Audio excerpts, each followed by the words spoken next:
Welcome back students, chapter number 2 manuscript from typography and computer application. ये video आपके लिए important है अगर आपका एग्जाम कल है तो। वीडियो में चैप्टर मैंने आपको बहुत संक्षिप्त में समझा रही हूँ क्योंकि ये चैप्टर है भी बहुत छोटा सा, आपको बस ध्यान से सुनना है और आप फटाफट इसको कवर कर लोगे। चलिए स्टार्ट करते हैं। सबसे पहले इंट्रोडक्शन। मैन्युस्क्रिप्ट क्या होता है? मैन्युस्क्रिप्ट वो डॉक्यूमेंट होता है जो कि टाइपराइट किया होता है या फिर हाथ से लिखा गया होता है। मैन्युस्क्रिप्ट हम बनाते हैं बुक्स के लिए, लीगल डॉक्यूमेंट्स के लिए, लेटर के लिए, ईमेल के लिए, आर्टिकल के लिए, magazine, thesis, project report, agenda, minutes, document, agreement, dissertation और रिसर्च पेपर, इन सभी डॉक्यूमेंट्स के लिए हम मैन्युस्क्रिप्ट को तैयार करते हैं। अब आगे क्या लिखा है? मैन्युस्क्रिप्ट जो होती है वो करेक्ट होती है before sending to the publisher for its publication. मतलब मैन्युस्क्रिप्ट आप पहले पब्लिशर को भेजोगे, अगर वो ओके कर देगा, मतलब जो भी करेक्शन करेगा, उसके बाद फिर वो क्या करेगा, उसको पब्लिश करेगा। ठीक है। मैन्युस्क्रिप्ट का दूसरा नाम क्या होता है? ड्राफ्ट या फिर रफ स्क्रिप्ट। तो अगर क्वेश्चन आ गया what is the other name for manuscript, तो आंसर क्या है? ड्राफ्ट या फिर रफ स्क्रिप्ट। ठीक। अब मैन्युस्क्रिप्ट के यूजेस क्या? अगर ये क्वेश्चन आ गया एक नंबर का, what is the use of a manuscript, तो आंसर क्या है? You can do additions here, you can do deletions, you can do alterations, you can do modifications before sending the same to the publisher। ये answer हो गया। अब इसका मतलब क्या है कि मैन्युस्क्रिप्ट में आप कुछ भी एडिशन करवा सकते हो, डिलीशन करा सकते हो, ऑल्ट्रेशन करा सकते हो और मॉडिफिकेशन करा सकते हो। ऑल्ट्रेशन मतलब चेंजेस, मॉडिफिकेशन मतलब चेंजेस करा सकते हो। ठीक है। फाइनल कॉपी पब्लिश होने से पहले जो ड्राफ्ट होते हैं उसको बार बार पढ़ना होता है, अगेन एंड अगेन रीड करना होता है और प्रूफ करेक्शन साइंस को वहां पे लगाते हैं ताकि कोई भी करेक्शन हम कर सके। और कहाँ लगाओगे ये प्रूफ करेक्शन साइन? डॉक्यूमेंट के मार्जिन में। तो सपोज मेरे पास ये डॉक्यूमेंट है, ठीक है, यहाँ पे मैंने पूरा चीजें लिखी हुई है। लेफ्ट हैंड साइड में ना मैं यहाँ पे जो सिंबल लगाऊंगी उसे मैं बोलूंगी प्रूफ करेक्शन साइन। क्या बोलूंगी? Proof correction sign. क्यों? क्योंकि वो ऐसे साइन है जिससे कि हम प्रूफ रीड कर रहे हैं डॉक्यूमेंट को, डॉक्यूमेंट में कोई भी एरर है उसको हम सही करेंगे। आगे बढ़ते हैं। ऑब्जेक्टिव्स में क्या लिखा है? इस बुक में जो एनसीईआरटी की बुक है वो आपको क्या बताना चाहती है मैन्युस्क्रिप्ट के बारे में, कि मैन्युस्क्रिप्ट का मीनिंग क्या है, प्रूफ करेक्शन साइन कौन कौन से होते हैं। ठीक है। फेयर कॉपी बनाने से पहले हमें क्या करेक्शंस का ध्यान रखना पड़ता है। फिर ये भी बताया जा रहा है कि क्या प्रोसीजर होता है डॉक्यूमेंट को फाइनलाइज करने का। और लास्ट में बताया जा रहा है कि प्रिकॉशन क्या लेना है जब आप मैन्युस्क्रिप्ट से टाइप कर रहे हैं। तो क्वेश्चन, अच्छा, एक प्रीवियस ईयर क्वेश्चन में आया था कि what is the meaning of manuscript. तो उसका मीनिंग क्या है? मैन्युस्क्रिप्ट्स आर रफ स्क्रिप्ट्स या drafts, they are hand written, they are printed in any form having corrections, addition, deletion, alteration और मॉडिफिकेशन। ये ऊपर वाले डेफिनेशन यहीं पे दोबारा लिख दिए। सर्टेन केसेस में manuscripts are half typed and half hand written. कहने का मतलब है कि आधा वो मैन्युस्क्रिप्ट टाइप होगा और आधा वो हाथ से लिखा गया होगा। ठीक है। तो जो भी चेंजेस होते हैं ना, ये एडिशन, ऑल्ट्रेशन, करेक्शन, इन्हें हम क्या बोलते हैं? प्रूफ करेक्शन साइन, जो मैंने आपको अभी बता दी है पहले ही। ठीक है। Manuscript also form part of question paper set for most typewriting exam. तो टाइपराइटिंग एग्जाम के लिए मैन्युस्क्रिप्ट क्या होता है? क्वेश्चन पेपर में भी आता है। ऑफिस असिस्टेंट, कंप्यूटर ऑपरेटर की जॉब होती है, उसमें क्या करना पड़ता है? मैन्युस्क्रिप्ट को टाइप करना पड़ता है। ठीक है। तो इसीलिए टाइपराइटिंग में मास्टरी होनी जरूरी है। अब आ जाओ सबसे इंपॉर्टेंट चीज, प्रूफ करेक्शन साइन है सिंबल। ये जितने भी साइन यहाँ पे समझाऊंगी ना, ये बहुत इंपॉर्टेंट है अगर आप कोई भी मैन्युस्क्रिप्ट को सक्सेसफुली पढ़ना चाहते हो। ठीक है। तो सबसे पहला जो सिंबल है वो है CAPS, caps.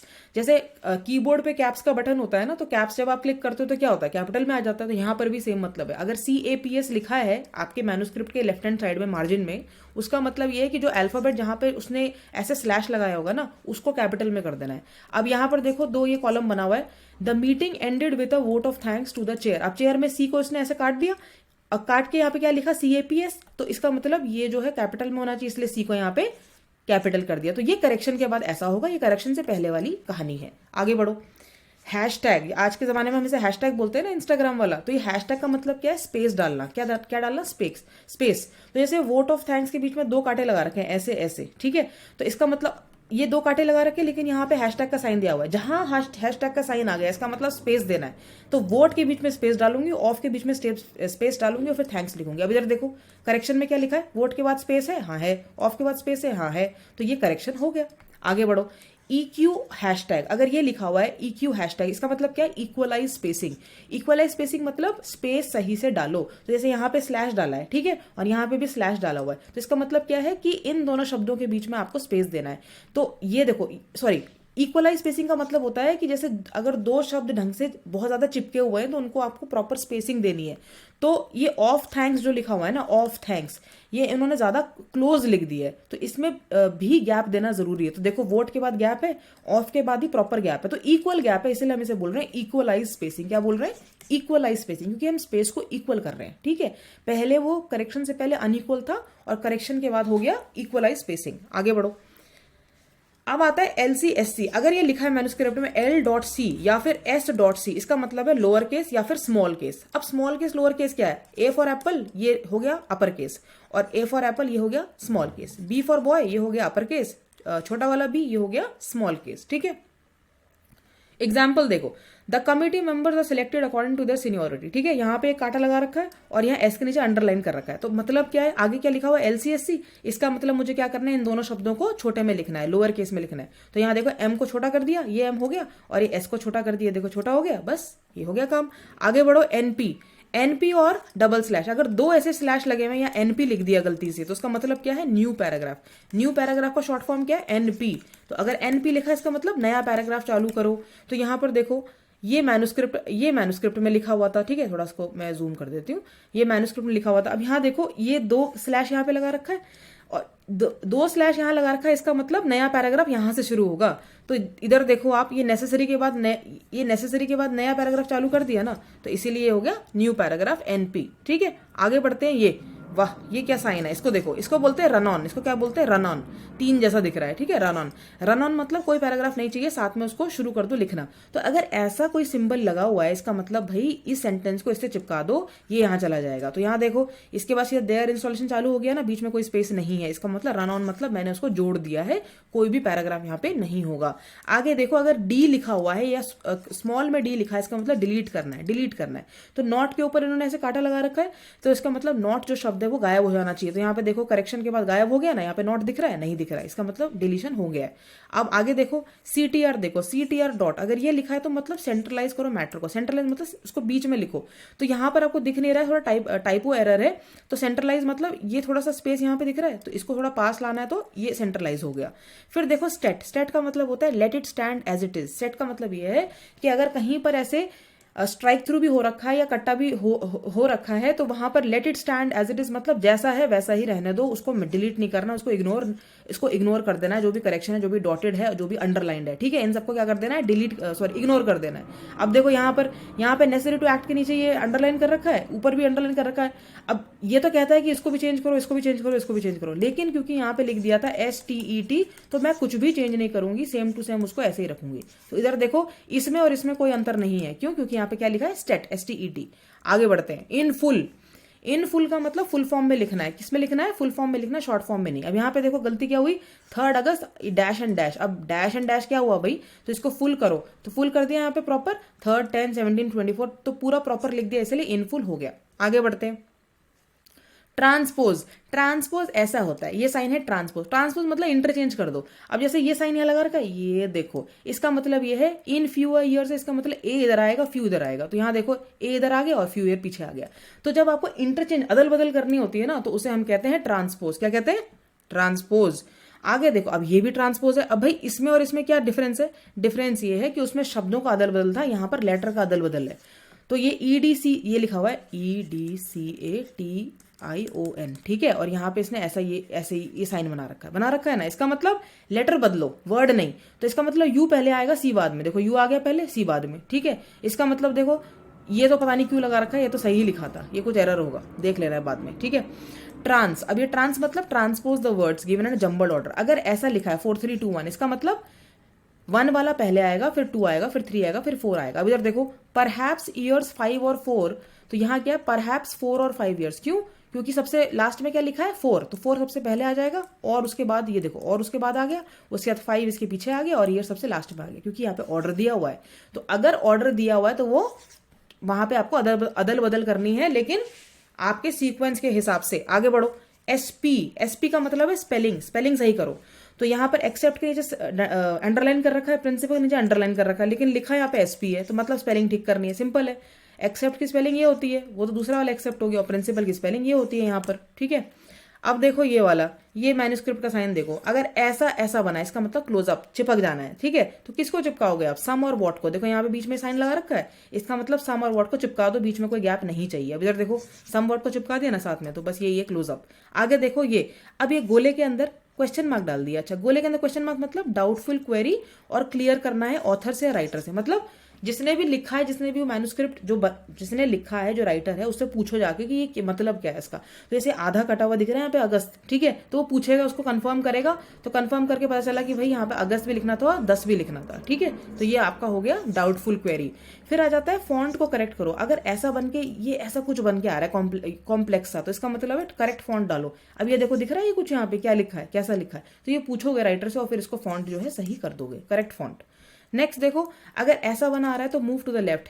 Move to the left मतलब ये डैश डाल दिया, इसका मतलब आई को आगे ले आओ, ले आया आगे, हाँ ले आया।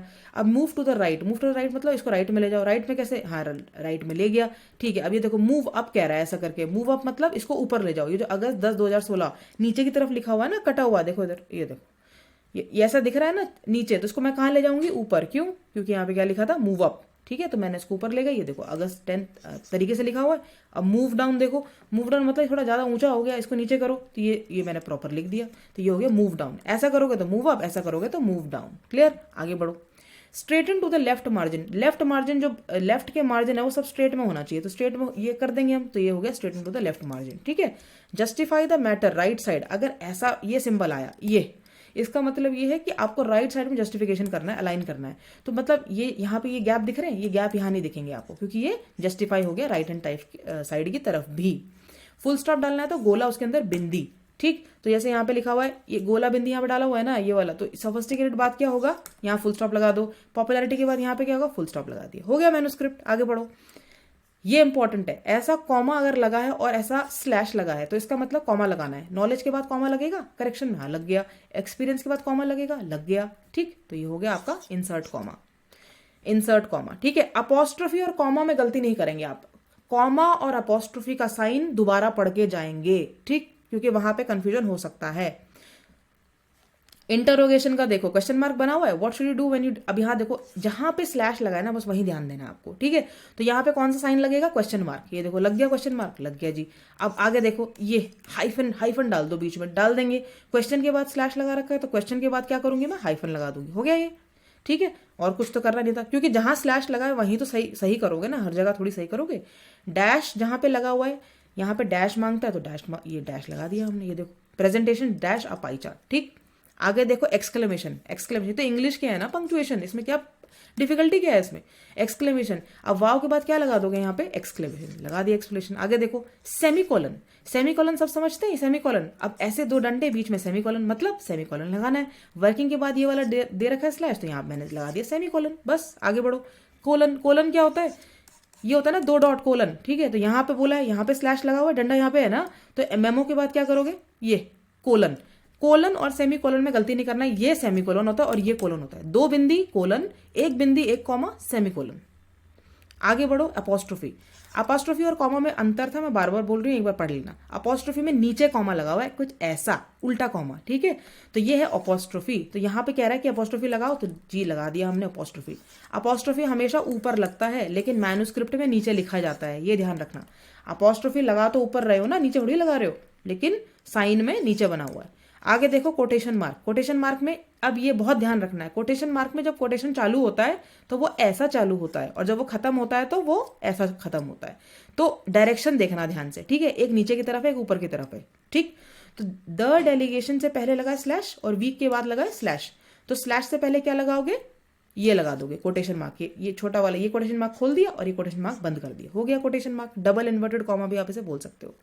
लास्ट देखो, ये ऐसे 2 स्लैश और बीच में आ गया ये छोटू सा साइन, इसका मतलब है you have to insert the matter in the margin. तो ये जो मैटर है ना, मैटर क्या था, ये टाइपिंग एरर है, तो ध्यान से देखो 16/8/2016 इसके आगे ये लगा हुआ है, ठीक है, ठीक है। तो इसका मतलब ये मैटर है, इसको डालना कहाँ पे, इसके बाद डालना है, क्योंकि ट्यूसडे के बाद ये साइन बना हुआ है, ठीक है। तो अब आंसर में देखो ट्यूसडे के बाद ये साइन बना हुआ था ना, तो साइन की जगह मैंने क्या डाल दिया, पूरा 16/8/2016। क्यों, क्योंकि इस साइन के आगे ये लिखा हुआ है। तो यहाँ पे बोला तो यही ना, insert the matter in the margin, मतलब ये जो मैटर है ना इसको मार्जिन में डालो, तो ये डाल दिया जी मार्जिन में, तो इसका मतलब है इंसर्ट। आप समझ में आ गए सारे मैन्युस्क्रिप्ट के साइन। काफी मैन्युस्क्रिप्ट साइन जो है इंग्लिश से मिलते जुलते हैं। अब आ जाओ प्रोसीजर क्या है preparing a fair copy of the manuscript. Manuscript जो आपके पास है उसकी फेयर कॉपी बनाने का तरीका क्या है, तो तरीके के लिए यहाँ पे पॉइंट दिए में बहुत इंपॉर्टेंट है। पहला पॉइंट, डॉक्यूमेंट को टाइप राइट करने से पहले उसको या तो 1 बार पढ़ो या 2 बार पढ़ो, 1 बार या 2 बार, ठीक। In case the document is lengthy one, अगर बहुत लंबा है तो पैराग्राफ वाइज पढ़ो। कैसे पढ़ोगे? Paragraph bye paragraph. डॉक्यूमेंट को जब आपने एक दो बार पढ़ लिया तो उसके बाद आपको पता चल जाएगा कि व्यक्ति का लिखने का स्टाइल क्या है, और फिर आप टाइप राइट करने में आपको आसानी होगी। पहला पॉइंट तो ये है। पहला पॉइंट क्या है? वंस और ट्वाइस वाला।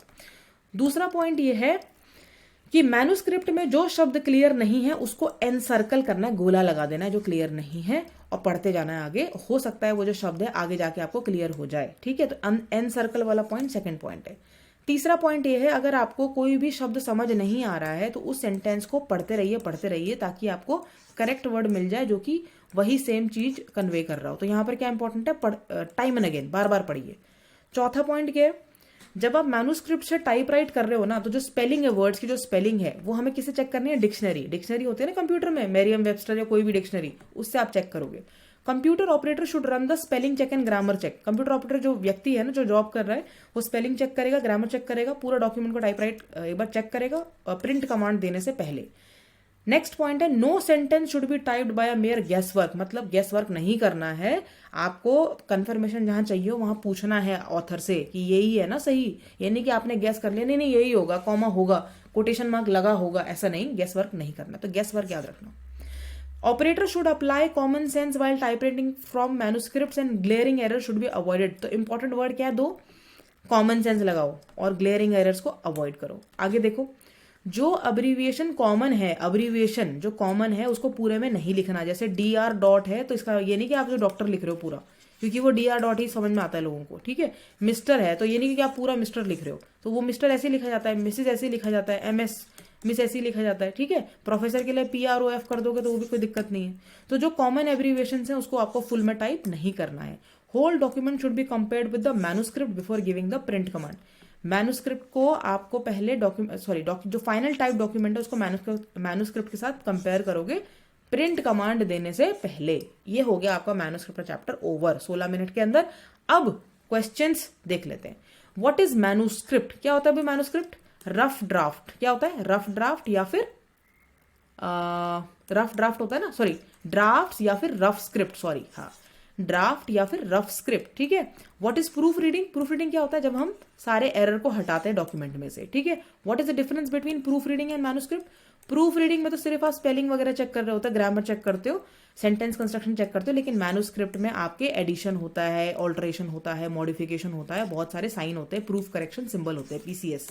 तो ये डिफरेंस है। What should we do before type writing the manuscript? तो ये आपको आंसर इसी कंटेंट में मिल जाएगा। Why do we need to learn the manuscript sign? Sign सीखना जरूरी क्यों है? इसीलिए जरूरी है क्योंकि जो कंप्यूटर ऑपरेटर है उसको समझ में कैसे आएगा कि क्या उसमें एडिटिंग करनी है, इसीलिए मैन्युस्क्रिप्ट साइंस को समझना जरूरी है।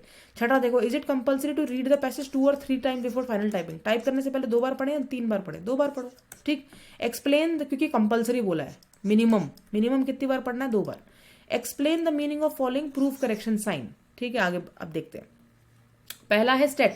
स्टेट मतलब जैसा है वैसा ही रखना है, एज इट इज। ठीक है, स्टेट एज इट इज, इसका मतलब ये है। ट्रांस का मतलब आपको इंटरचेंज करना, ये वाला साइन था ना, ठीक, ये वाला साइन था, सॉरी हाँ ये वाला साइन था ना, ये ट्रांसपोज है। कैप मतलब, कैप्स मतलब कैपिटल में लिखो, इसका मतलब बताया था मैंने अभी, इसका मतलब क्या है, ये भी मैंने बताया है। मुझे ना 4 और 5 का आंसर लिख के दो कॉमेंट्स में अभी। ठीक है। 6 का देखो, ये इसका मतलब क्या होता है? क्लोजअप। क्लोजअप मतलब चिपका दो वर्ड्स को। LC मतलब लोअर केस। EQ हैशटैग मतलब स्पेस इक्वलाइजर, याद है? स्पेस इक्वलाइजर, स्पेस को बराबर कर दो। SP मतलब आप बताएंगे कमेंट सेक्शन में SP का मतलब क्या है, और D का मतलब डिलीट करना। ठीक है।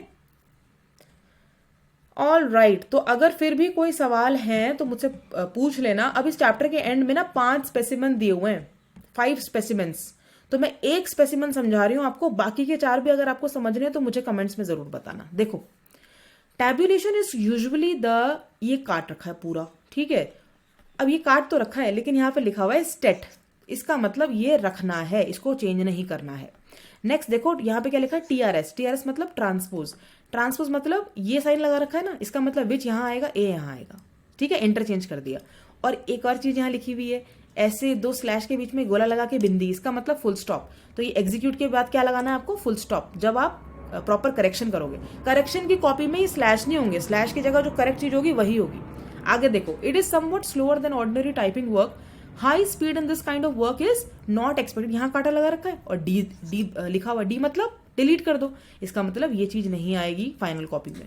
Accuracy is the first in chief consideration, फिर दोबारा टी के आगे स्लैश लगा रखा है और क्या लिखा हुआ है, एनपी। एनपी मतलब नया पैराग्राफ शुरू करो, न्यू पैराग्राफ, तो टैबुलेशन वाला पैराग्राफ नीचे आएगा। आगे देखो, इजी वेरी बिकम्स लिखा हुआ और 3 2 1 डाला हुआ। इसका मतलब बिकम पहले डालो, वेरी उसके बाद डालो और इजी पीछे डालो।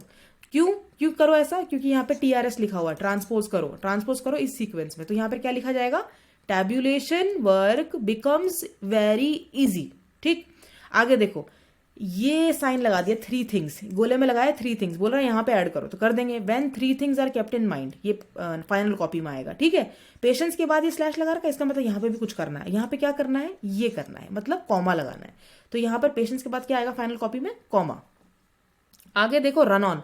रन ऑन का मतलब बताया था ना कि पैराग्राफ नहीं चाहिए हमको, तो रन ऑन मतलब ये विथ जो है कहाँ से चालू हो जाएगा, यहाँ चालू हो जाएगा। ठीक है, बीच में कोई पैराग्राफ नहीं रहेगा। आगे देखो, यहाँ पर स्लैश है, अब स्लैश के आगे क्या लिखा हुआ है, वाई लगाओ। स्लैश के आगे वाई लगाओ, सॉरी स्लैश के आगे नहीं, ये देखो, ये वाला जो स्लैश है ना, ये है वो, इसने एरो लगाना भूल गया, ये और पी आई लिखा हुआ है। इसका मतलब ये TYPIST है, तो पी की जगह क्या लिखना है, PI। ठीक है, ये इसका मतलब है। आगे बढ़ो, इज वेरी ईज के आगे स्लैश लगा हुआ है, ये बोल रहा है स्लैश वाई, तो यहाँ पे क्या होगा, वाई होगा यहाँ पे। ठीक है, तो इजी लिखोगे प्रॉपर, जो फाइनल कॉपी में लिखोगे। उसके बाद देखो, ये कुछ नहीं है। उसके बाद ये देखो, यहाँ पर ये स्लैश लगा रखा है, स्लैश के आगे क्या लिखा हुआ है, LC मतलब लोअर केस, मतलब छोटे में लिखो, तो फाइनल कॉपी में क्या होगा, C छोटा लिखोगे। ठीक, आगे बढ़ो, ये देखो, ये वाला साइन लगा हुआ है, साइन मतलब क्लोजअप, चिपकाना है इसको, तो अरेंज और मेंट को चिपका के लिखोगे, बीच में कोई स्पेस नहीं होगा, तो अरेंजमेंट ऐसा लिखोगे प्रॉपर कॉपी में। ठीक, नेक्स्ट देखो, arrangement of word figure amount and like in tables. जब यहां तक सेंटेंस खत्म हो गया तो ये जो पूरा हिस्सा है टैबुलर बार का, ये ऊपर जाएगा। तो ये tabular bar is a time saving device now available on almost all typewriter. ये जो ट्रांसपोज करना कह रहा है ऊपर करो, तो हम इसको शिफ्ट कर देंगे। ठीक है, शिफ्ट करने के बाद हम इसको लिखते चलेंगे। उसके बाद ये दोबारा ट्रांसपोज दे दिया इसने, यहाँ पे TRS दे दिया। इसका मतलब स्विफ्टली को इधर करो और एंड को पीछे करो, तो क्या लिखोगे, मूव स्विफ्टली एंड क्विकली। ठीक है, ये चीज ऊपर चली गई, चलो ठीक है। अब लास्ट ये देखो, ये क्या लगा रखा है यहाँ पे इसने, स्लैश क्यों लगाया है, क्योंकि यहाँ पे इसने बोला है हैशटैग और ये। तो अब कमेंट में बताओगे कि ये हैशटैग का मतलब क्या है, यहाँ पे क्या करना है। चलो कमेंट छोड़ो, मैं ही बता देती हूँ। इसको स्पेस देनी है, यहाँ पे क्या देनी है आपको, स्पेस। तो सेटिंग के बाद आप दोगे स्पेस और फिर लिखोगे इज फाइनल कॉपी में। तो ये हमने स्पेसिफिन 1 जो है समझा दिया। बाकी के 4 स्पेसिफिन भी समझने हैं तो मुझे बताना, और कल की तैयारी करो। मेरे इस वीडियो को सुनने के बाद एक बार फिर से दोबारा सारे प्रूफ करेक्शन साइंस देखो और स्टेप्स देख लेना, एंड 100% आप कल कॉन्फिडेंस से टाइपोग्राफी का पेपर लिख के आएंगे। All the very best.